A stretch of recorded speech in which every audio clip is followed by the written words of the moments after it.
Hey, it's Sexuality Empowerment Coach Heather Elizabeth, and if you saw the video right before this one, you know I'm kind of already on the topic of STIs.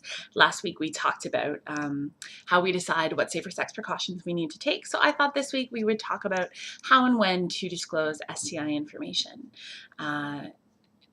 Sexually transmitted infections are a part of sexual health, and they're a part of sexuality, and I would be pretty amazed if you were a person who got through your entire life without having an encounter of some sort, either having an STI yourself or negotiating an encounter with someone who has an STI, falling in love with someone who has an STI.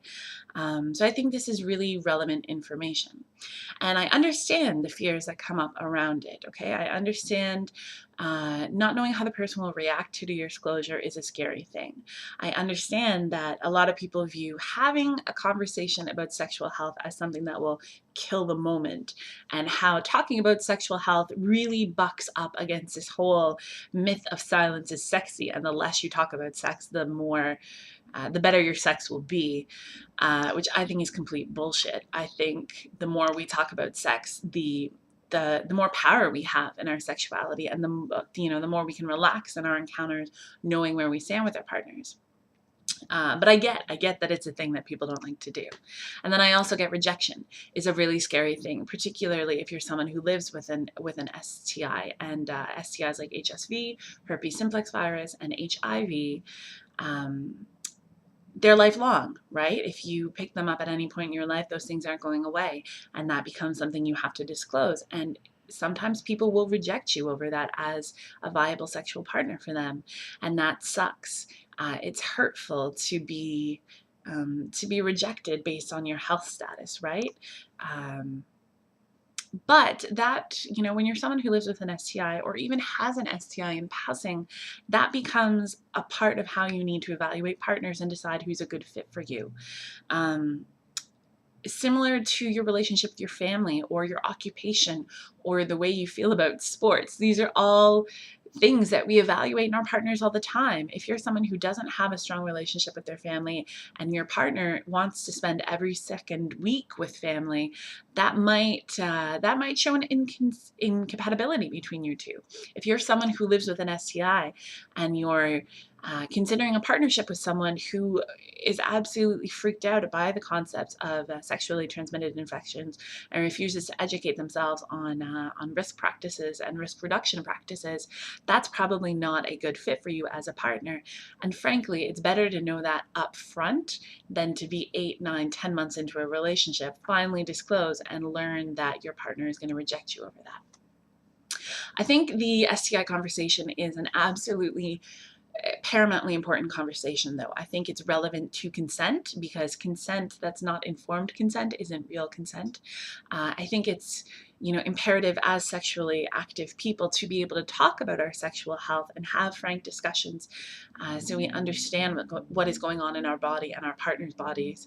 And I think it's an important part of empowerment, to be able to talk about your STI status, to be able to understand what risks you're taking. That's how we make sexual decisions from a really powerful place.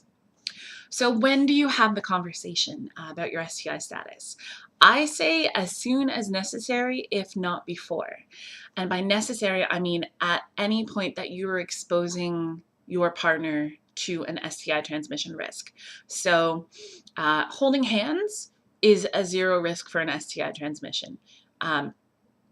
Now, the caveat to this, because there are always caveats, right? The caveat is if you have a cold and you're sneezing all over your hands, then you hold hands with your partner, you should let them know you have a cold before you put your germy cold hands all over them, because they should get to opt in to whether or not they want to take the risk for catching the cold.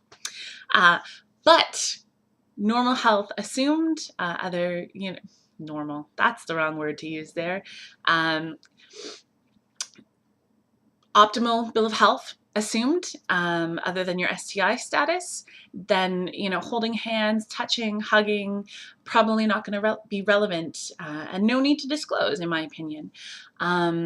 Kissing Might be a need to disclose, might not be a need to disclose. It depends on what type of STI you have. If you have oral herpes, also known as cold sores, you need to tell your partner that you get cold sores before you start kissing them. If you have genital herpes and you don't have oral herpes, then you're not putting them at the same risk. So really, when you disclose, as soon as you're putting your partner at risk. That's my general rule of thumb.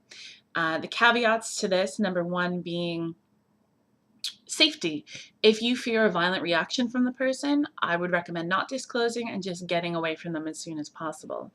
And then if your STI status is still really traumatic to you, and disclosing is still a really painful process, I would recommend telling people sooner rather than later before you get emotionally invested in them. Because getting rejected when you've just met someone, that kind of sucks, but getting rejected after you've emotionally invested and been vulnerable and created a connection with someone, that sucks even more.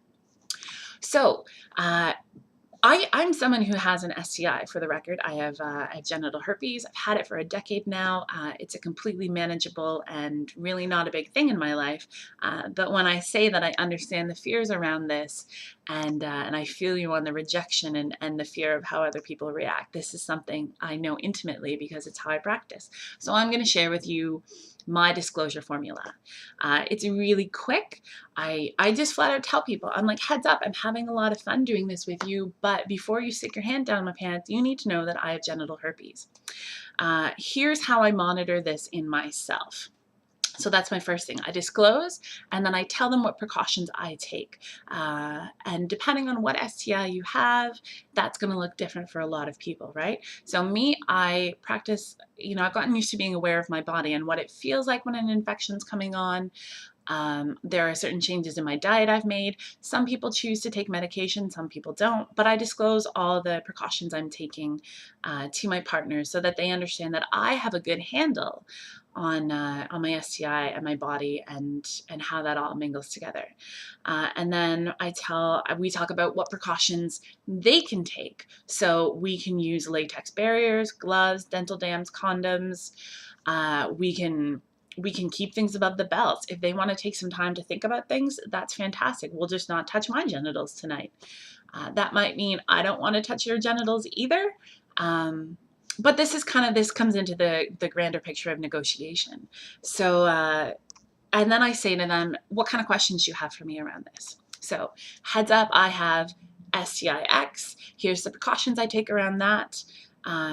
Here's the practices we can put in place to keep you safer, and what questions do you have for me around that? So I open a conversation so that they can have some time and space to think about what's going on for them. So I'm sorry this video got a little bit longer than I wanted it to. It's almost 8 minutes, but I think it's an important topic and it's one I'm passionate about. So I hope that you will share.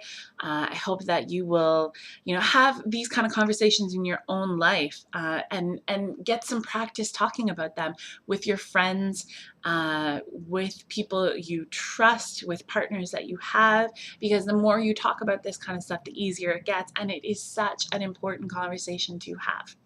So thanks for spending this long chunk of time with me. I get that it's a lot on the internet, and I will talk to you all next week.